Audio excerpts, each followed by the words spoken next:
आज हम स्टार्ट कर रहे हैं कॉम्प्लेक्स एनालिसिस। कॉम्प्लेक्स एनालिसिस में स्टार्टिंग करने से पहले फर्स्ट यूनिट तो हमें कुछ बेसिक टर्म्स का पता होना चाहिए, वो कर रहे हैं। सबसे पहले कॉम्प्लेक्स नंबर होता क्या है?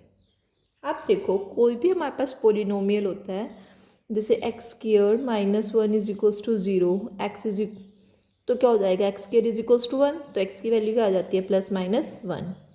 और अगर यही चीज़ हमारी इस टर्म में हो, X square plus one is equals to zero, तो एक्स स्क्र की वैल्यू क्या होगी, माइनस वन।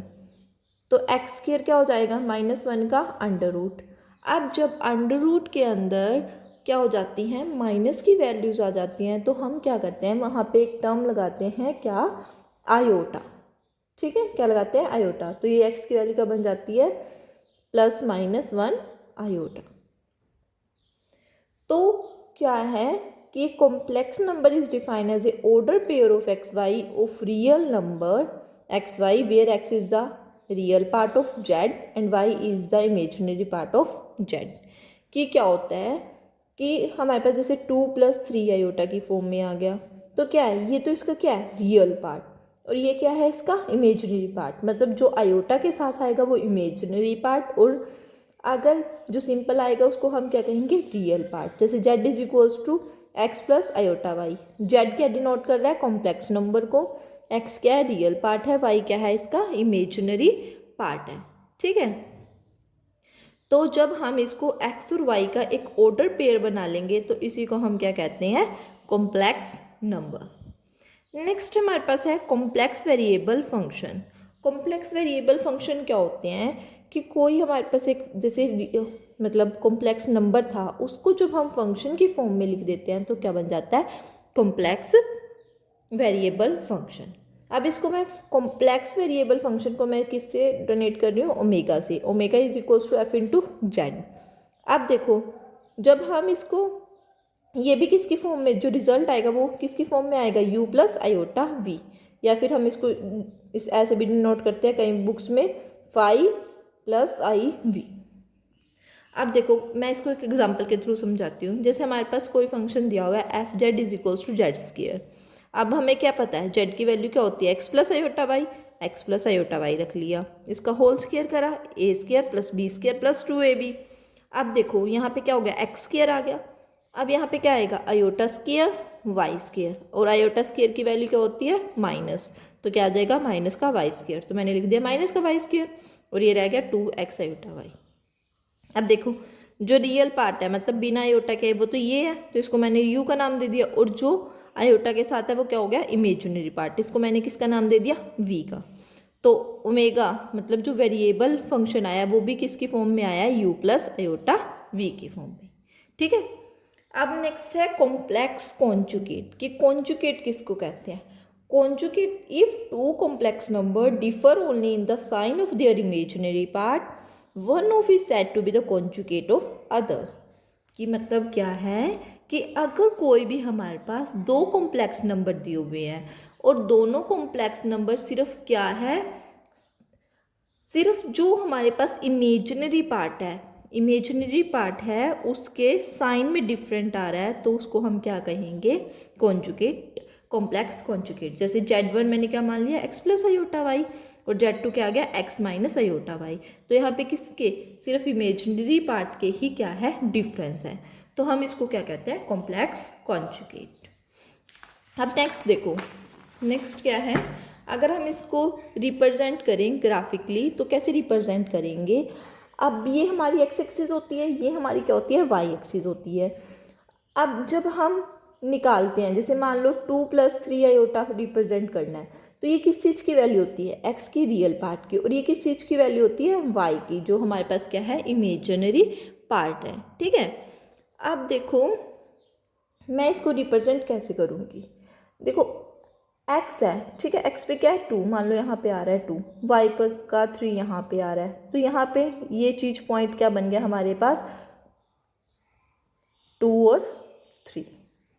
ठीक है, और ये क्या, जैसे हम पाइथागोरस थ्योरम लगाते हैं, तो X square plus Y square is equals to Z square, यही होता है ना, बेस स्क्वायर प्लस हाइपोटेन्यूज, तो क्या हो जाता है, वो हाइपोटेन्यूज के square, perpendicular square plus base square is equals to hypotenuse. वही चीज़ यहाँ पे ये क्या बन जाएगी इसकी आर स्क्वायर। ठीक है, यह जिससे मर्जी डिनोट कर सकते हो। अगर मैं इसी का क्या ले लेती हूँ, कॉन्जुगेट ले लेती हूँ, मतलब क्या है, सिर्फ किस चीज़ में डिफरेंस आता है, आयोटा वाली टर्म में, मतलब वाई वाली में, तो वो क्या बन जाता है माइनस वाई। तो मान लो यहाँ पे जैसे 2 इसी का कॉन्जुगेट लेंगे तो क्या हो जाएगा 2 - 3 आयोटा, तो इसका 2 तो यहीं रह गया और -3 क्या बनेगा नीचे वाली लाइन पे, तो यहाँ पे ये चीज़ बन गई। ठीक है, तो जेड जो है वो क्या, जेड जो जेड बार है वो क्या है, जेड की रिफ्लेक्शन है। ठीक है, रियल एक्सिस पे, यही हमने लिखा हुआ है।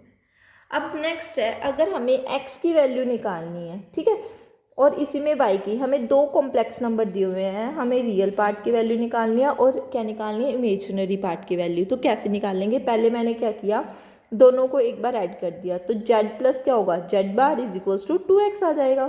तो x की वैल्यू क्या आ जाएगी 1/2 z plus z bar is equals to x, जो हमारा क्या है रियल पार्ट की वैल्यू आ गई। और इमेजिनरी पार्ट की कैसे निकालेंगे, इन दोनों को सब्ट्रैक्ट कर दो, तो क्या आ जाएगा z minus z bar is equals to, यहाँ पे क्या आएगा x प्लस 2 आयोटा y। ठीक है, तो इसको क्या करोगे, y की वैल्यू निकालने के लिए उसको उधर डिवाइड में कर दोगे तो ये चीज़ आ जाएगी। आई होप आपको ये समझ आया होगा। अब नेक्स्ट जो टर्म हमारी यूज़ होगी वो क्या है, एनालिटिकल फंक्शन। एनालिटिक फंक्शन क्या होती है कि कोई भी complex variable function is said to be analytical if it satisfies a following condition.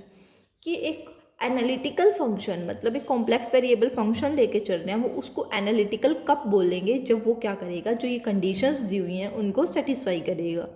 तो सबसे पहली कंडीशन हमारे पास क्या है, F x be a single value, मतलब कि जो एफ एक्स है वो सिंगल वैल्यू होना चाहिए। सिंगल वैल्यू का मतलब क्या है, अब देखो कोई हम इक्वेशन सॉल्व कर रहे हैं, मान लो एक में आ गई हमारे पास एक्स की value x is equals to 4, next में आई एक्स की इज इक्वल्स टू 9, तो जब हम इसका अंडर रूट करेंगे तो x की वैल्यू क्या आ जाएगी +-3। तो इसमें क्या हुआ, सिंगल वैल्यू तो नहीं आई ना, मतलब एक वैल्यू तो नहीं आई ना, तो इसका मतलब है ये नहीं सेटिस्फाई करेगा। और इसमें क्या है, सिंगल वैल्यू आई है तो ये क्या करेगा, सेटिस्फाई करेगा। ओके, नेक्स्ट पॉइंट क्या है, F should has unique derivative, कि एफ एक्स का क्या होना चाहिए, डेरिवेटिव होना चाहिए, वो भी क्या होना चाहिए, यूनिक होना चाहिए। और थर्ड सबसे मेन कंडीशन क्या है, वो सी आर इक्वेशन को फॉलो करना चाहिए।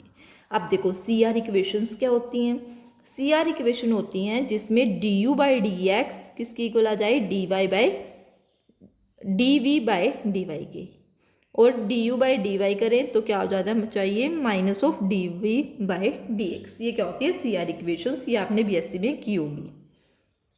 अब देखो इसका है इम्पोर्टेंट रिजल्ट्स। इम्पोर्टेंट रिजल्ट्स क्या हैं कि जिस चीज़ में हमें चेक करने की ज़रूरत नहीं है कि एनालिटिकल फंक्शन है या नहीं, मतलब उसमें जो फर्स्ट और सेकंड कंडीशन है वो फॉलो करेगी, सिर्फ थर्ड कंडीशन को चेक करना पड़ता है। वो कौन कौन से हैं, पॉलिनोमियल फंक्शन, सबसे पहला है पॉलिनोमियल फंक्शन। जो भी पॉलिनोमियल फंक्शंस होते हैं वो क्या होते हैं, फर्स्ट मतलब वो सिंगल वैल्यू भी होते हैं और यूनिक डेरिवेटिव भी होता है। सिर्फ चेक क्या करना होता है हमें, थर्ड सी आर इक्वेशंस को।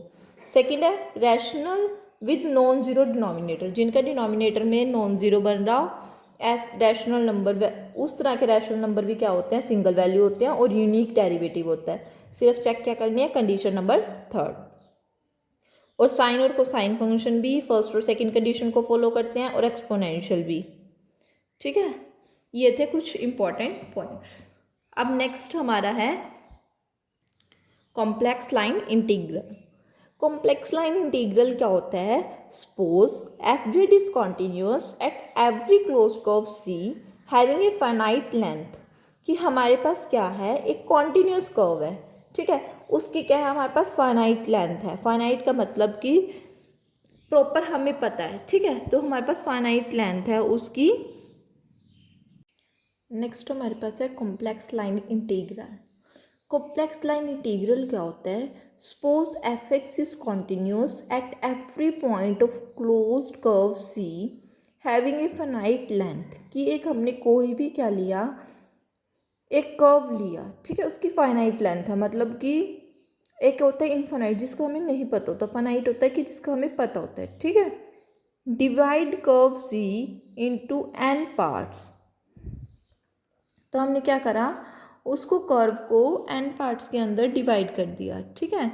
अब देखो जब हम n पार्ट्स के अंदर डिवाइड करेंगे कर्व को by means of point a is equals to z0 z1 z2 up to zn, मतलब मैंने क्या किया, ये कर्व है मान लो मेरे पास, ठीक है। तो मैंने इसको क्या किया, काफ़ी सारे पॉइंट्स में कर दिया, मतलब डिवाइड कर दिया। मान लो फर्स्ट है z1 z0 फिर z1 फिर z2 up to so on zn, ठीक है।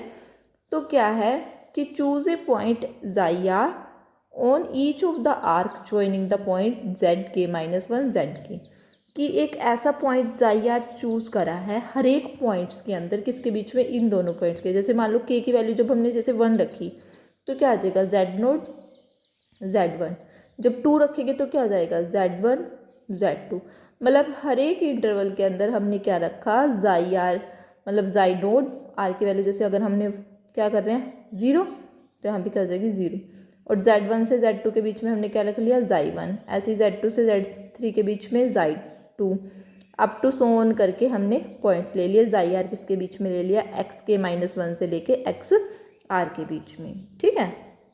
अब देखो अगर हम इसका सम निकालते हैं, सो हम कैसे निकालते हैं, summation r1 to n function f R, क्योंकि हमने ये पॉइंट उठाया है तो इसका मतलब क्या था, ये कॉम्प्लेक्स, एक तो हमने किया था कॉम्प्लेक्स नंबर, और एक हमने क्या किया था, ये वाला पीछे कॉम्प्लेक्स वेरिएबल फंक्शन, तो हम इसको क्या बोलते हैं, कॉम्प्लेक्स वेरिएबल फंक्शन, ठीक है। कॉम्प्लेक्स वेरिएबल फंक्शन को हम किससे मल्टीप्लाई करेंगे, जो इसकी लेंथ है, मतलब लेंथ क्या है, आर माइनस k-1, ठीक है।